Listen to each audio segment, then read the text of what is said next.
আসসালামু আলাইকুম, কেমন আছেন সবাই? আশা করি সবাই ভালো আছেন। তো আজকে আমরা জাল মুড়ি মাখা খাবো। মুড়ি মাখা তো এখানে পেঁয়াজ কষি, কাঁচা লঙ্কা কষি, বিলাহি কষি, ধনিয়ার পাতা কষি, আর এখানে চিনি, তো চিপস, আর এখানে জালমুড়ি মিক্স করে দিব, আর মিঠা তেল।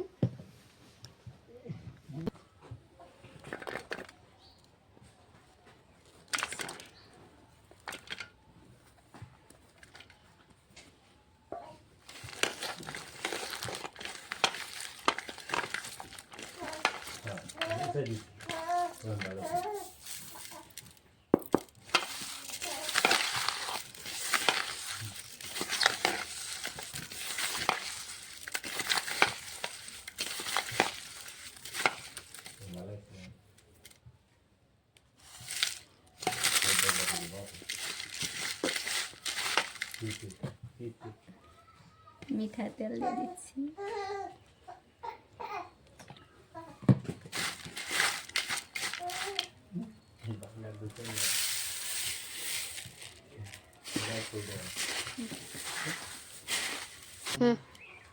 তো এই যে আমার মুড়ি মাখা হয়ে গেছে। তো আপনারাও এমনি করে বানিয়ে খাওয়াইন, কেমনে লাগে দেখবেন। তো আমার বানানটা কিভাবে হয়েছে কমেন্টে জানাবেন। আমি তো ফার্স্টে একটু টেস্ট করে দেখি, তো দেখি কেমনে হয়েছে। সেই সব